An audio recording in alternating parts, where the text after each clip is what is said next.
فقر الدم أو الأنيميا نتيجة نقص الحديد.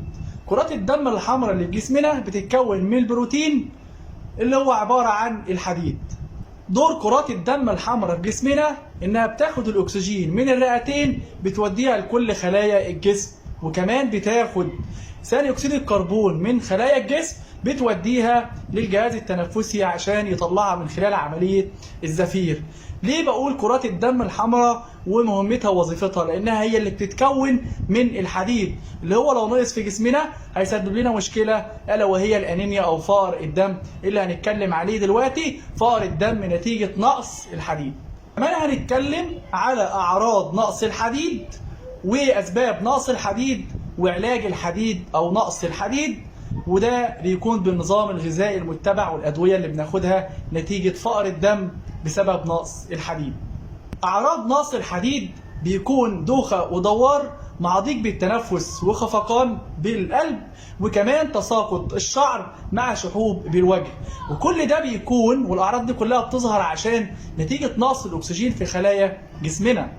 دي أعراض نقص الحديد ولازم ناخد بالنا منها. في الحالة دي ومع وجود الأعراض هنعمل فحصين أو اختبارين للحديد. لازم اختبارين مش اختبار واحد، عشان نقص واحد منهم ده هيثبت ان في مشكله في الحديد في جسمنا اللي مسبب لفقر الدم. اول تحليل عندنا هنعمله فيريتين، تاني تحليل هنعمل ترانسفيرين ساتوريشن، ونقص اي واحد فيهم زي ما قلنا هيبقى فيه مشكله في الحديد عشان نبدا نعوض نقص الحديد اللي في جسمنا. بعد ما اتكلمنا عن الاعراض نتكلم على اسباب نقص الحديد.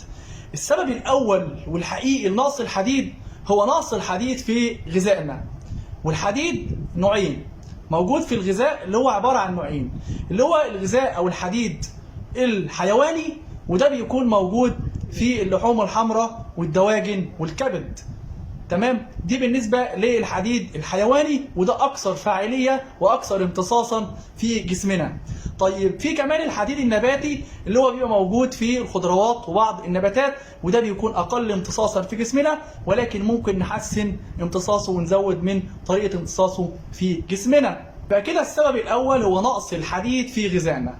طيب إيه السبب الثاني؟ هو وجود نزيف داخلي، وده بيكون عند السيدات نتيجة الدورة الشهرية، ولكن بعد الطمس بيظهر بسبب أسباب أخرى، وبيكون موجودة برضو عند الرجال نتيجة نزيف في المعدة أو جرثومة بالمعدة أو التهابات موجودة، أو نادرا بيكون بسبب الأورام. السبب الثالث هو وجود بعض الأمراض والمشاكل اللي بتخلي فيه إن جسمك مش قادر يمتص الحديد. حتى لو غذائك غني بالحديد، في حاجات أو معوقات بتؤدي لعدم امتصاص الحديد في جسمنا، وده بيرجع بسبب جراحة بالبطن، سبب تكميم بالمعدة أو قص بالمعدة، أو بعض مرض سلاك اللي هو الخاص إن الأمعاء مش قادرة تمتص الجلود أو الخبز اللي داخل جسمنا، وكمان بعض الالتهابات المعدة، وكمان ممكن جهازك المناعي بيقدر يهاجم المعدة.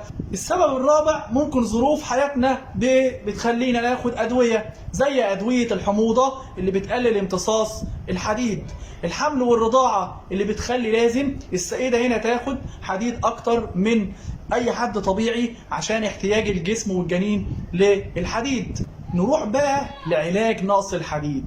عندنا أهم نظام غذائي علشان نقدر نعالج مشكلة نقص الحديد. عندنا نوعين من الأغذية. النوع الأول اللي هي الأغذية المسببة لنقص الحديد، وعندنا أغذية هي معالجة لنقص الحديد. إيه الأغذية المسببة لنقص الحديد؟ هي الأغذية أو المواد اللي هي فيها كالسيوم، لأن الكالسيوم بيمنع امتصاص الحديد. أو الكافيين اللي هو ممكن فيها مواد بتمسك أو بتلتصق بالحديد وبتقلل امتصاصه. عندنا الفتات، مواد الفتات برضو بتقلل امتصاص الحديد. كمان المواد أو الأغذية اللي فيها أوكسالات. طيب ندي أمثلة.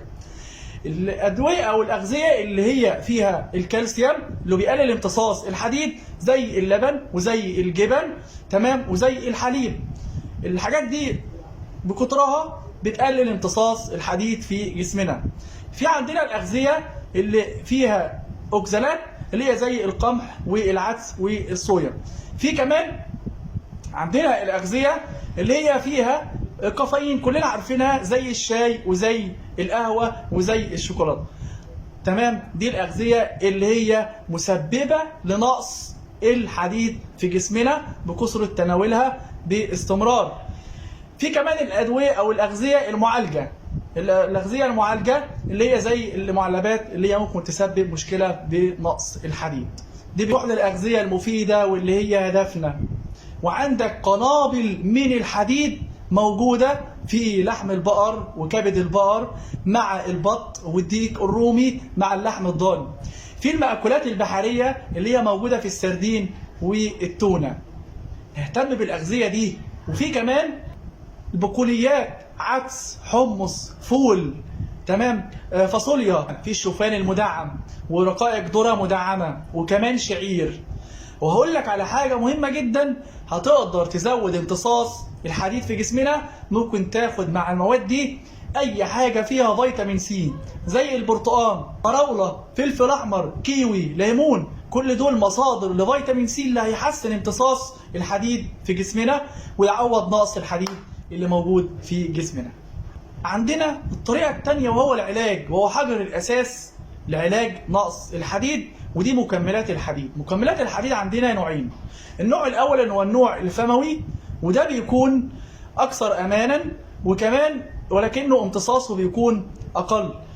طيب، وهل في أعراض؟ في أعراض لمكملات الحديد اللي هي من النوع الفموي، وده بيكون في إمساك البراز. تمام. طيب، وفي النوع الثاني عندنا اللي هو النوع الوريدي، وده بيكون اسرع واكثر امتصاصا، ولكن ما ناخدوش الا تحت اشراف الطبيب. ليه؟ لان ممكن يسبب حساسيه ويسبب خطوره في حياتنا، فعشان كده لازم يتاخد تحت اشراف الطبيب. ولكن ما ينفعش ناخد ادويه الحديد بالطريقه دي، لا هو الفموي او الوريدي، لو في مشكله بجسمنا ان هو جسمنا بيخزن حديد زياده وجسمنا ما بيقدرش يمتص الحديد اللي موجود في جسمنا. عشان كده ما ينفعش ناخد مكملات الحديد لو في مشكله في امتصاص الحديد في جسمنا، اللي هو ترسب الصبغه في جسمنا للحديد الزياده. وكمان لو في مشكله في الكلى ما ناخدش مكملات حديد، لو في مشكله في الكبد ما ناخدش مكملات الحديد. بكده عرفنا فقر الدم بنقص الحديد، وعرفنا دور الحديد في جسمنا، وعرفنا أسباب نقص الحديد في جسمنا، وكمان عرفنا أعراض نقص الحديد، وشفنا النظام الغذائي المهم والغذاء اللي هنتبعه عشان نقدر نزود الحديد في جسمنا، والأغذية اللي هناخد أو هنحترس منها علشان ما يسببش مشكلة في نقص الحديد. وكمان عرفنا طرق علاج نقص الحديد في جسمنا. يا رب إن شاء الله نكون استفدنا. السلام عليكم.